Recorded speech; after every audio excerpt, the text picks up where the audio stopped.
اللہ اللہ اللہ اللہ کریم اما بعد فاعوذ باللہ من الشیطان الرجیم بسم اللہ الرحمن الرحیم قال علیہ الصلوۃ والسلام موت العالم موت العالم. ہمارے ملک کے معروف عالم دین، معروف سماجی شخصیت حضرت مولانا عبدالحمید صابری صاحب نفر اللہ مرقدہ ابھی چند دن پہلے اس دنیا سے رخصت ہوئے. بہت عظیم شخصیت ہے. اللہ نے بڑا ان سے دین کا کام لیا، بے شمار مساجد مدارس کی سرپرستی بھی کی، علماء سے تعلق تھا، عوام سے تعلق تھا. اسلام آباد میں I8 میں مسجد معاذ بن جبل ہے. ان کے بیٹے حضرت مولانا ابو بکر صاحب اور ان کے بھائی بھی ساتھ تشریف فرما ہیں. الحمدللہ ان کے اصالِ ثواب کے لیے ہم نے مسجد الشیبی میں یہ دعائیہ تقریب رکھی ہے، کیونکہ جب وہ دنیا سے چلا جاتا ہے تو آپ صلی اللہ علیہ وسلم نے فرمایا کہ اس کی خیر کے الفاظ سے ذکر کرو، اس سے اس کی مغفرت بھی ہوتی ہے، درجات کی بلندی بھی ہوتی ہے. ایک عالم کا جو دین کی خدمات سر انجام دے رہا ہے، اس کا دنیا سے چلے جانا پورے عالم کی موت ہے. چونکہ حضور صلی اللہ علیہ وسلم نے فرمایا عالم کا سونا عابد کی عبادت پوری رات سے افضل ہے.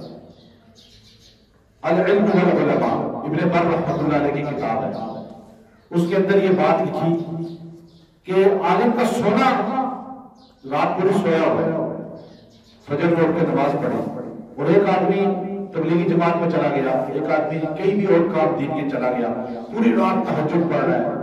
اس کی تہجد پڑھنے سے یہ سونا افضل کیسے ہو گیا؟ تو ابن بر رحمۃ اللہ علیہ نے لکھا کہ اس عالم کی نیت یہ تھی، عالم کی، کہ میں لکھتے لکھتے حدیث لکھ رہا ہے، قرآن لکھ رہا ہے، بیان کر رہا ہے، درس دے رہا ہے، نماز پڑھا رہا ہے، دین کے کام کرتے کرتے رات کو تھکا تو اس نے کہا صبح اٹھ کے یہی کام آگے کروں گا. اس نیت سے وہ سویا تو اس کی نیت کی وجہ سے اس کا تہجد اس سے کم ہے اور اللہ کے ہاں اس کا اجر زیادہ ہے. تو جو دین کی کام کر رہے ہیں نا ایسے علماء ہمارے، ان کا سونا بھی اللہ کے نزدیک رات کی عبادت سے یہ افضل ہے. بات سمجھے آپ؟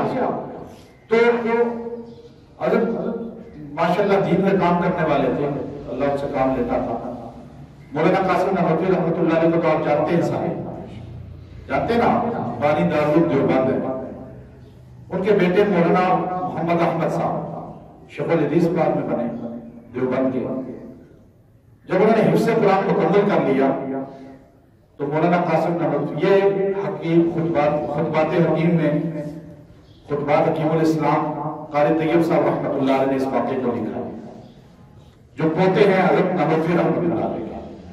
وہ فرماتے ہیں کہ میرے والد مولانا محمد احمد صاحب جب حفظ مکمل کیا، 12-13 سال کے بچے تھے، تو میرے دادا مولانا قاسم نحوی نے ان کو اپنے پاس بلایا، کہا بیٹا ابھی تو نے حفظ مکمل کیا ہے، ابھی دنیا تجھے محمد احمد کہتی ہے، حافظ محمد احمد، لیکن ایک وقت آئے گا لوگ کہیں گے مولانا محمد احمد، پھر ایک وقت آئے گا لوگ کہیں گے شیخ الحدیث مولانا محمد احمد، پھر ایک وقت آئے گا لوگ تجھے قطب وقت کہیں گے، پھر بڑے بڑے لقب دیں گے، اللہ عزت دے گا.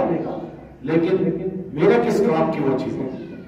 باپ بیٹے ہو گئے، میرے کس کام کی وہ چیزیں؟ میرے کام تو صرف یہ آئے گا جو تجھے میں نے حفظ کرایا ہے. تو اگر مجھے فائدہ دینا چاہتا ہے تو روز 1 سپارہ تو نے مجھے اصالِ ثواب کرنا ہے. یہ کس نے کہا؟ مولانا قاسم نحوی نے اپنے بیٹے کو.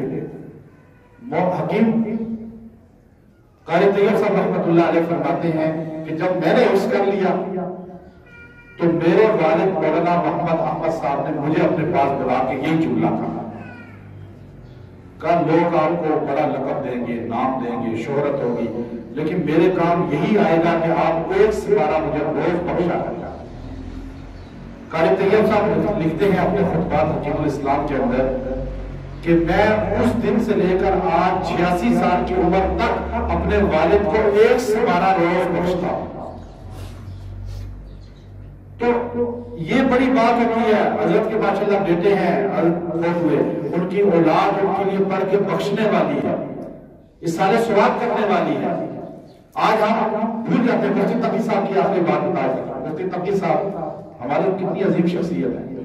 فرماتے ہیں کہ میرے والد, میرے دادا حافظ یاسین صاحب ان کے دادا تھے, دیوبند کے شیخ الحدیث تھے. کہتے ہیں جب وہ بستر مرگ میں تھے 85 سال کی عمر میں, تو میرے والد کو بلایا مفتی شفیع صاحب رحمۃ اللہ علیہ. فرمانے لگے ساری دنیا موت کے بعد بھول جاتی ہے, لیکن آپ مجھے تھوڑا لیٹ بھولنا. بھول تو جاؤ گے مجھے پتا ہے, سارے آپ بھی دادا کو بھول گئے, اپنے آپ بھی بھول گئے, پر دادا کو بھی بھول گئے. بالکل بھولے نہیں بھولے. اب دعا بھی کرتے ہیں تو باپ دادا سے آگے جاتی ہی نہیں ہے. تو بھولتی دنیا ساری ہے. آج تو 40 دن کے بعد بھول جاتے ہیں. مفتی شفیع صاحب کو فرمانے لگے ان کے والد, بیٹا بھول تو جاؤ گے لیکن تھوڑا لیٹ بھولنا. مفتی شفیع صاحب فرماتے ہیں جب میں بستر مرگ پہ تھا تو مفتی تقی صاحب کو فرمایا, بیٹا آج میں 80 سال کی عمر میں دنیا سے جا رہا ہوں, آج تک میں 80 سال میں اپنے باپ کو نہیں بھولا, بہت ثواب پہنچایا ہے, تو کیوں بھی مجھے نہ بھولنا. مفتی تقی صاحب اپنے لکھتے ہیں خطبات کے اندر کہ میری عمر آج 85 سال ہے, میں آج تک اپنے والد کو نہیں بھولا. تو فوت شدگان کو بھولنا نہیں ہوتا, بلکہ ان کو ہمیں جو الحمدللہ ہمارا اعزاز ہے, ہم سب کے لیے سال ثواب کیوں کرتے ہیں, کل ہمارے لیے بھی کوئی کرے گا. ہم اگر کسی کے لیے نہیں کریں گے تو یہ یاد رکھیں, حضرت کے لیے بھی دعا کریں. حضرت فوت ہوئے ہیں, جتنے ہمارے علماء فوت ہوئے ہیں, اللہ ان سب کی کامل مغفرت فرمائے. اور باخر دعوانا, میں مولانا ابو بکر صاحب سے کہتا ہوں یہ تھوڑی سی کلمات اپنے والد صاحب کے لیے ضرور بیان کیا. اللہ اللہ